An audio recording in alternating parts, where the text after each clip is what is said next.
G'day, Aussie Ben here. After delivering some training in a mini game development camp, I thought it'd be a good idea to record some materials for the students to look over and also hopefully provide some resources for other educators that they'd find useful for using in their own education systems and maybe holding their own mini game development. The series of short videos that you're about to watch translate into about 3 hours of class delivery time. So it's not too long to lose the attention of the participants, but it is long enough to get the basic features out of the way and get the group excited about learning more. I'll talk more at the end of the video about why I chose the web-based game development site called gdevapp.com, but for now we'll get right into it. So we'll start with the sign-up process, which is nice and simple. So I'm at the website here, gdevapp.com. And sign up, all you need is to provide a valid email address and a password you'd like to use. So I'll go ahead and do that.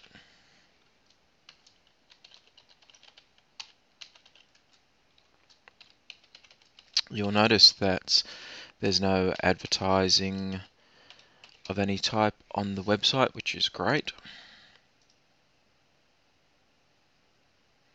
Okay, as quick as that, I'm signed up, ready to go.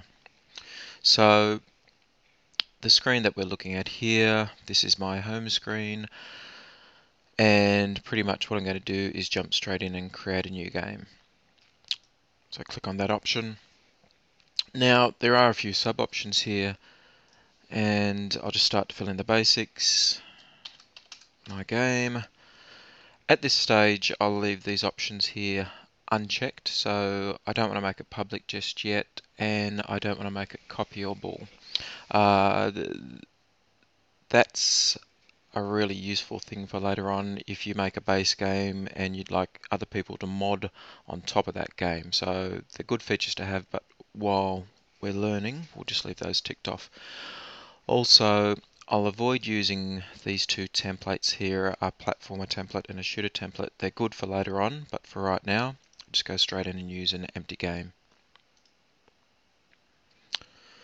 Now, should only take a matter of seconds and I'll get a notification here saying that I'm in my game, and now I can use these major options here of my scene editor, events editor and preview, and these will all make sense very quickly. So when I go to my scene editor, because it is a blank game, I've pretty much got a blank screen there. Although depending on your screen size, you should be able to notice that there is a bordered area here which is just showing you what your active part of the screen is. So we're going to go ahead and create a platformer style game which will go for screens and screens, and it's just really useful to know where the active screen is at any given time. So we need to get some objects onto this screen. We need to have a hero character, we need to have some platforms, we need to have some coins to collect and things like that. To get objects into the game, over at this right hand side here, we just click on add an object. Now there's a whole bunch of built-in assets ready to be used, and this is really useful for your classes. You don't have to spend time creating animations, creating art. You can just use some of the basic built-in assets, and later on down the track you can actually use your own assets as well. So I'll just choose a character of my liking and hit edit, and you can now see that that's over in that right hand column. I'll add a couple more items while I'm there. So we've got quite a few to choose from here, so I'm looking for a platform at the moment, and I'll go for a grass texture. Click and add. One other way that you can add objects as well, if you know the name of it, you can type that in. So I'm looking for a coin and I'll go for a gold coin. Okay, so there's 3 things to get us started. To bring the objects onto the main scene editor, it's just a matter of clicking and dragging. So my character, click, drag and release, and grass texture, click, drag and release, and gold coin, same deal. Now some of the things that might occur there that could alarm people is you might click and not drag, but you just do a single click and then you get this pop-up window. don't panic, this is just to allow us to change some of the properties of this particular object that we're using. So there's things like animations and behaviors. We'll get to it later on, but for now, if that has popped up, just close it and we'll come back to it later. So what I need to do is I need more grass textures there to create a platform to use. So what I could do is I could just continue to drag the grass textures along, but there's a far more efficient way to work with things as well. So I'm going to click on that and delete it using the delete button here. And what I can do when I click on an object, I get a little resize tool here. So just a matter of dragging that, but you can see I get a bit of ugliness going on here as well. So I'll show you a better way to control things when you're resizing and moving them as well.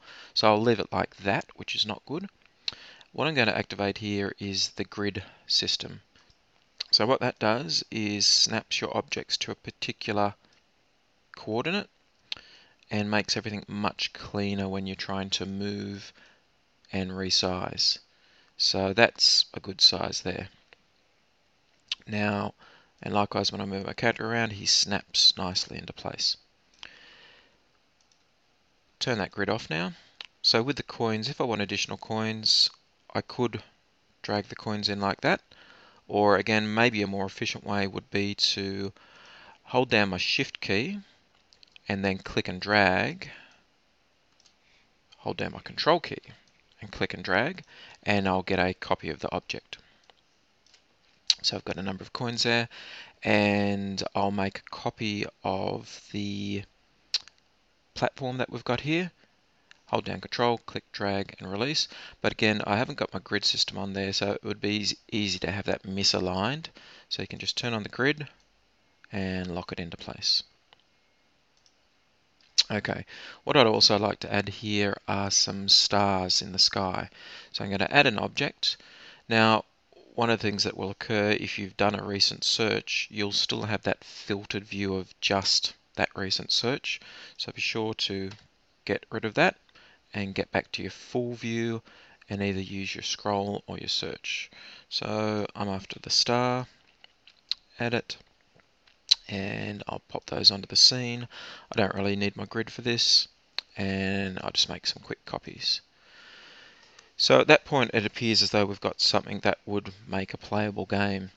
So if we hit the preview button, a number of things will happen. It'll save your game, it will compile the game on the web, so again nothing needs to be loaded onto your computer or anything like that, and within a couple of seconds the game will be there. But the first thing you'll notice is everything's just suspended in space. Doesn't matter what keys you press on the keyboard, nothing will move.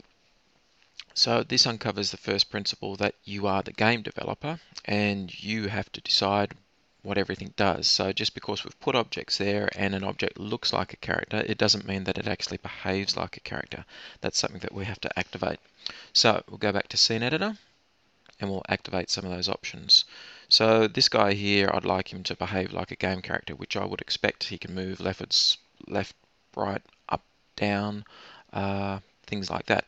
So to activate that, I actually come over here in the objects list, click on the character object, and don't worry about the animations, that comes later on.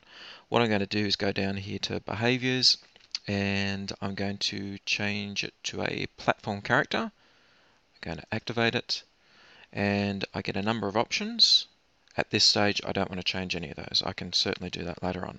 So now I can just hit done, and these areas here I'd also like to activate those as platforms, otherwise this character will just fall straight through them.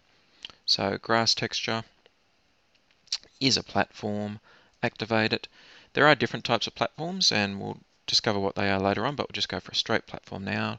Click on done, and now we can go back and do a preview, and at this stage you will have the very beginning stages of a game. So we've got a character who is affected by gravity, can move left and right. Shift key enables a jump, so I can shift, run, jump. You can see that there are a number of problems there, but we've got the basics there. So it's a matter of just working through each thing one step at a time. So we'll return with the next video and get a bit more interactivity happening in the game. See you then.